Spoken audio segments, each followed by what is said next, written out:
50 gram dark compound ചെറുതായിട്ട് മുറിച്ച് ഒരു ബൗളിലേക്ക് ഇട്ട് കൊടുക്കാം. ഒരല്പം അൺസാൾട്ടഡ് ബട്ടറും കൂടി ചേർത്ത് കൊടുക്കാമേ. അതിനെ നന്നായിട്ടൊന്ന് മെൽറ്റ് ചെയ്തെടുക്കാം.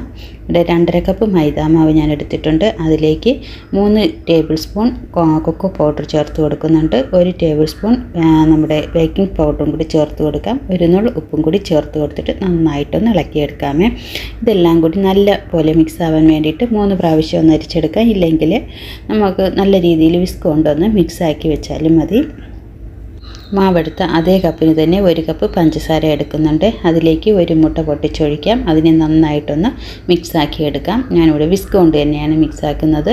എന്നിട്ട് 1 മുട്ടയും കൂടി പൊട്ടിച്ചൊഴിച്ച് കൊടുക്കാം. അത് നല്ല രീതിയിലൊന്ന് മിക്സാക്കിയതിന് ശേഷം 3ാമത്തെ മുട്ടയും കൂടി ഒഴിച്ചു കൊടുക്കാമേ. അപ്പോൾ ഞാനിവിടെ ടോട്ടൽ 3 മുട്ടയാണ് എടുത്തിരിക്കുന്നത്. ഒരല്പം വാനില എസൻസും കൂടി ചേർത്ത് കൊടുക്കാം. അതെല്ലാം കൂടി നന്നായിട്ട് മിക്സാക്കിയതിന് ശേഷം നമ്മൾ നേരത്തെ മെൽറ്റ് ചെയ്ത് വെച്ചിരിക്കുന്ന ചോക്ലേറ്റിനെ അതിലോട്ടൊഴിച്ച് നല്ല രീതിയിലൊന്ന് മിക്സാക്കി എടുക്കാം. അതെല്ലാം നല്ല രീതിയിലൊന്ന് ഇളക്കി മിക്സാക്കിയതിന് ശേഷം നമ്മൾ നേരത്തെ അരിച്ച് വെച്ചിരിക്കുന്ന ഡ്രൈ ഇൻഗ്രീഡിയൻസ് കുറേശ്ശെ ഇട്ട് കൊടുത്ത് സോഫ്റ്റായിട്ടൊന്ന് ഇളക്കിയെടുക്കാം.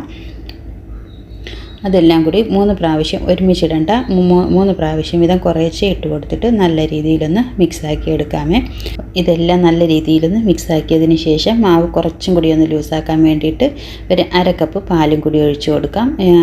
ഇളം ചൂടുള്ള പാലും കൂടി ഒഴിച്ചു കൊടുക്കാമേ. എന്നിട്ട് നമ്മൾ ബട്ടർ പേപ്പർ ഇട്ട് ഒരല്പം ഓയിലും കൂടി സ്പ്രെഡ് ചെയ്ത് വെച്ചിരിക്കുന്ന പാത്രത്തിലേക്ക് ആ ബാറ്റർ ഒഴിച്ച് നല്ല രീതിയിലൊന്ന് ടാപ്പ് ചെയ്ത് 30 മിനിറ്റ് മീഡിയം ഫ്ലെയിമിലിട്ടൊന്ന് വേവിച്ചെടുക്കാമേ. അപ്പം ഓരോ സ്റ്റൗവിൻ്റെയും ചൂടിനനുസരിച്ചായിരിക്കും കേട്ടോ ബേക്കിങ്ങിൻ്റെ സമയം. അപ്പം നല്ല സോഫ്റ്റ് ആയിട്ടുള്ള ചോക്ലേറ്റ് കേക്ക് നമുക്ക് റെഡിയായി കിട്ടും. ഇത് വെറുതെ വേണമെങ്കിലും കഴിക്കാൻ ക്രീമും കൂട്ടി വേണം.